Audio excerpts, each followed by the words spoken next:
The morning sun shimmered across the icy waters of Aoki Bay, Alaska, turning the ripples into liquid gold. Beneath that fragile light, Ethan Miller adjusted the straps of his diving gear, unaware that this ordinary September morning would carve itself into his memory forever.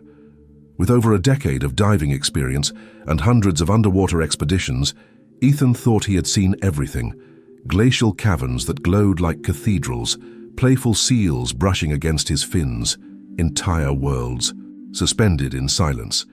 But nothing in all those years could have prepared him for what was waiting in the blue depths below. The visibility was extraordinary that day, nearly 100 feet. The water, cold enough to sting at 54 degrees Fahrenheit, carried a quiet clarity that felt sacred. Ethan descended slowly, his breath steady, surrounded by towering forests of kelp that swayed like living curtains. Shafts of sunlight sliced through the surface, turning every movement into a slow ballet of light and shadow. Then, something changed. The water trembled, not violently but with a weight that felt deliberate. Ethan froze, instincts sharpened. Something large was near. He turned slowly, expecting a curious seal or maybe a young orca. Instead, his pulse quickened. A young humpback whale, no longer than 4 meters, emerged from the blue haze, moving with urgency and grace. Its behavior was strange. The calf circled him, keeping constant eye contact, as if trying to communicate. Its dark eye glimmered with intelligence, and beneath that intelligence was something else: fear. Ethan steadied his camera, recording every second, but this encounter wasn't about curiosity or chance. The young whale seemed desperate. It brushed past him so close that he felt the rush of water against his face, then circled back again and again, always stopping just long enough to make sure he was watching. By the 5th pass, Ethan realized the truth. The calf was trying to lead him somewhere. For a moment, Ethan hesitated. Every diver knew the rule: never follow a wild animal into open water. But there was something about the calf's behavior, its urgency, its pleading movements, that made hesitation feel wrong. He glanced at his gauges. Oxygen steady, compass locked. One deep breath later, he began to follow. The calf swam ahead in short bursts, stopping every few dozen meters to look back, ensuring he was still there. The deeper they went, the colder and darker it became. The sunlight above faded into a dim twilight, and the silence of the sea grew heavy. Ethan followed through the kelp-lined corridors until the seafloor dropped away into a shadowed valley. The calf hovered near the edge, turning anxiously as if urging him onward. Then Ethan saw it. Suspended motionless in the valley below was a massive humpback whale, easily 14 meters long. For an instant, Ethan thought its skin was covered with sand or coral. But as he moved closer, dread coiled in his chest. The whale's entire body was blanketed in a thick grey crust of barnacles and sea lice, layers so dense they looked like armor. Only her eyes and fins remained partially visible. The calf rushed toward her, releasing soft cries that echoed through the water. Ethan realized the truth. It was the calf's mother. Her movements were slow, her tail trembling with exhaustion. Even from a distance, Ethan could see the faint, uneven rhythm of her breaths. The water around her seemed to pulse with her fading strength. A surge of compassion overcame him. He drew his titanium knife from his belt and approached, careful not to startle her. His heart pounded as he began scraping away the parasites, knowing that every second mattered. The calf circled them both, releasing soft, rhythmic sounds that felt like hope itself echoing through the deep. Ethan's hands trembled as he worked, the knife slicing through the hardened barnacles that clung to the whale's body. Each movement required precision and strength. Clouds of debris rose like smoke in the dim light, drifting into the blue. It was exhausting work. His shoulders ached and the cold gnawed at his fingers, but he refused to stop.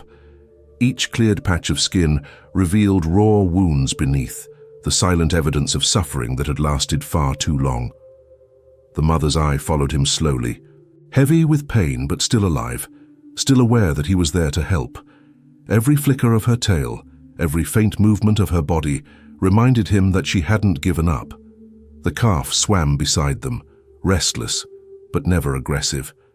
At times it brushed against Ethan gently, releasing low, trembling sounds that vibrated through his chest like a heartbeat. It was communicating, encouraging him to continue. Minutes became what felt like hours. Ethan managed to free an area no larger than a dining table, but the infestation covered nearly the entire whale. His air supply blinked a warning. He placed a hand on the mother's side before rising toward the surface, unwilling but forced to stop. Breaking through the waves, he gasped for air and ripped off his mask. His fingers trembled as he reached for the radio. "This is Ethan Miller," he said, breathless. "I've found a humpback in critical condition, north of Orkney Sound. She's nearly immobile. There's a calf with her. I need assistance." Immediately, static filled the air before a calm voice responded.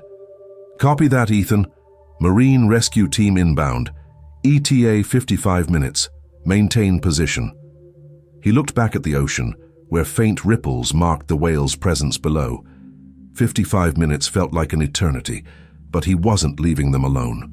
The rhythmic thrum of an engine broke the silence as the rescue ship appeared on the horizon. Its white hull glistened under the cold light, cutting through the water like a promise. Ethan waved from his small boat. "Over here." Within minutes, the Pacific Marine Mammal Rescue Alliance crew was in the water. 6 members, each trained for emergencies like this. 2 marine veterinarians, 3 divers, and a behavioral specialist worked in seamless coordination. Ethan joined them underwater. The team's specialized tools hissed and pulsed as hydraulic scrapers sliced through layers of parasites without harming the whale's skin. It was delicate, surgical work. The calf stayed close, brushing against the diver's fins, but never interfering. Its loyalty was unwavering. Hours passed.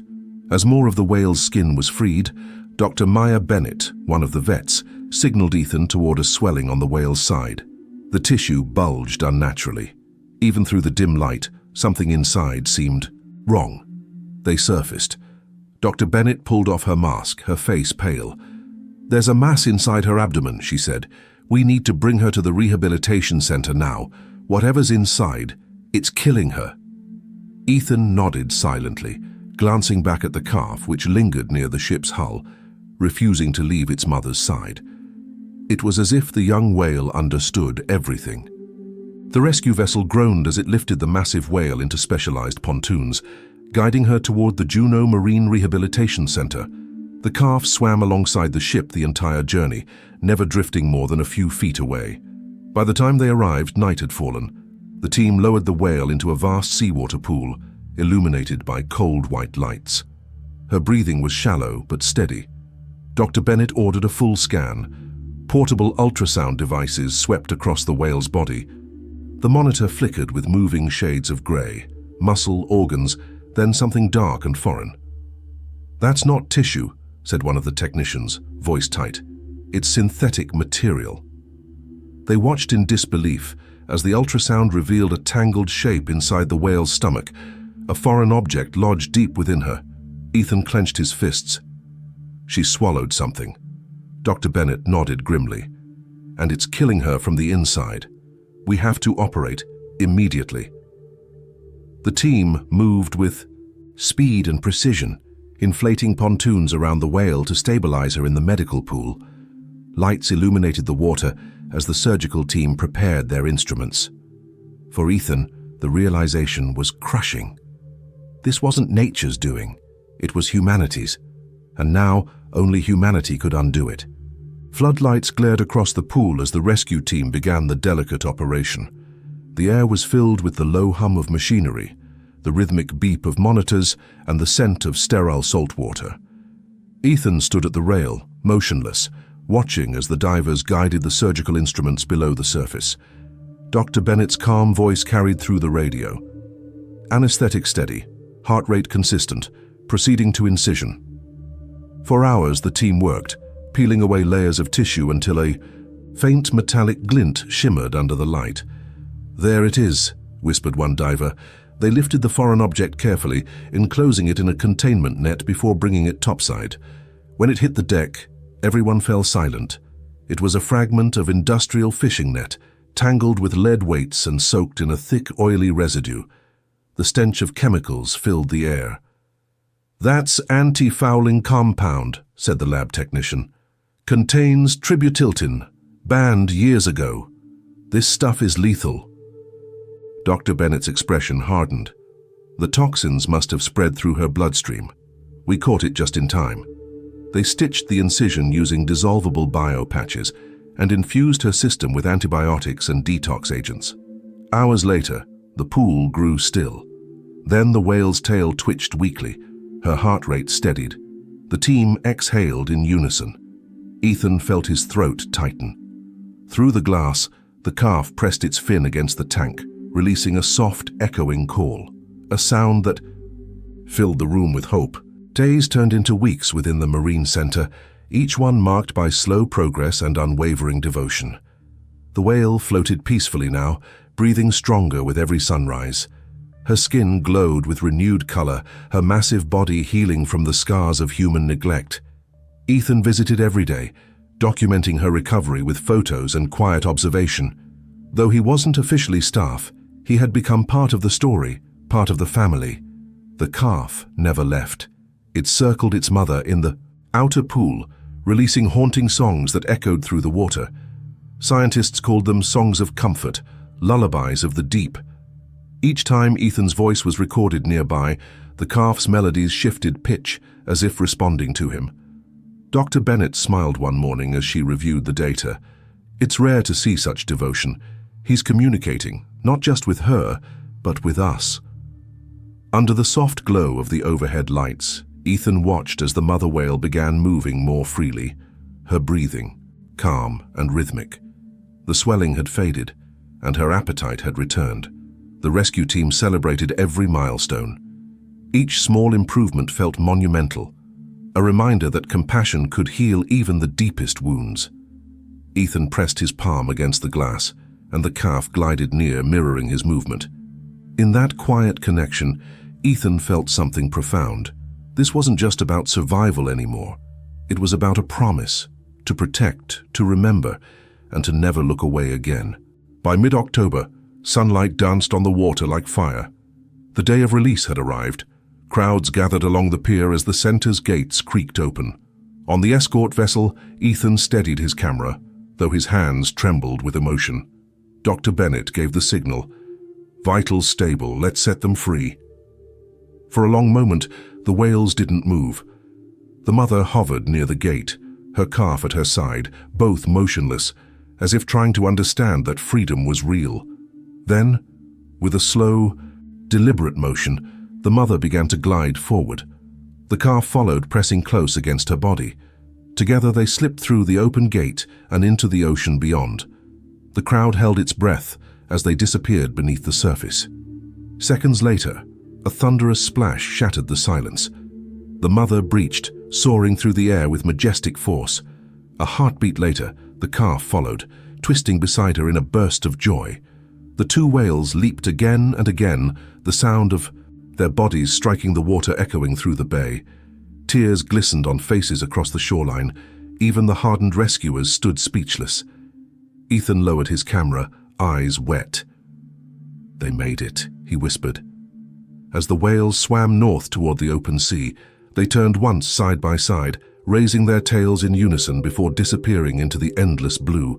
It wasn't just a farewell, it was gratitude, pure and wordless. Months passed. Winter gave way to spring and spring to summer, yet Ethan could never forget them. He returned to the same bay often, scanning the horizon, guided by a feeling he couldn't explain. One misty morning he saw them, two familiar silhouettes breaking the surface in perfect rhythm, a mother and her grown calf, strong and radiant under the golden light.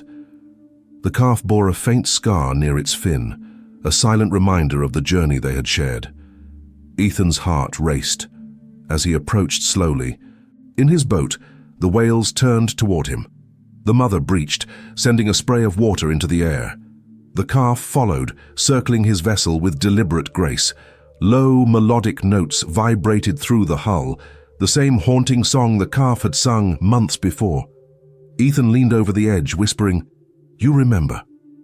The calf glided closer, lifting its fin and brushing the surface near the boat, the same gesture it had once made through the glass of the rehabilitation pool. For nearly an hour, they stayed near him, mother, calf, and man, connected once again through something deeper than words. When they finally turned north, Ethan felt no sadness, only peace. Some bonds, he realized, never fade. They live on in every wave, every heartbeat of the sea. The ocean stretched endlessly under the fading Alaskan sun. Ethan sat at the bow of his boat, the waves rocking gently beneath him. It had been a year since the rescue, a single day that had changed the course of his life. Footage from that mission had spread across the world, inspiring millions. But for Ethan, fame was meaningless compared to what he had witnessed: a mother's strength, a calf's loyalty, and the undeniable proof that compassion transcends species. He had left his old life behind, joining the Pacific Marine Mammal Rescue Alliance full-time. His days were now spent documenting rescues, training new divers, and teaching children about the fragile beauty of marine life. Sometimes, during migration season, he would return to Ork Bay and scan the horizon. And sometimes, when the sea was calm, he would see them, two whales breaching together in the distance, framed by the golden glow of sunset. He never knew for certain if they were the same pair. But deep down, he believed they were. As the sun dipped below the horizon, Ethan smiled and whispered, "Thank you for reminding me what it means to care." The sea said nothing, but in its silence, he heard everything.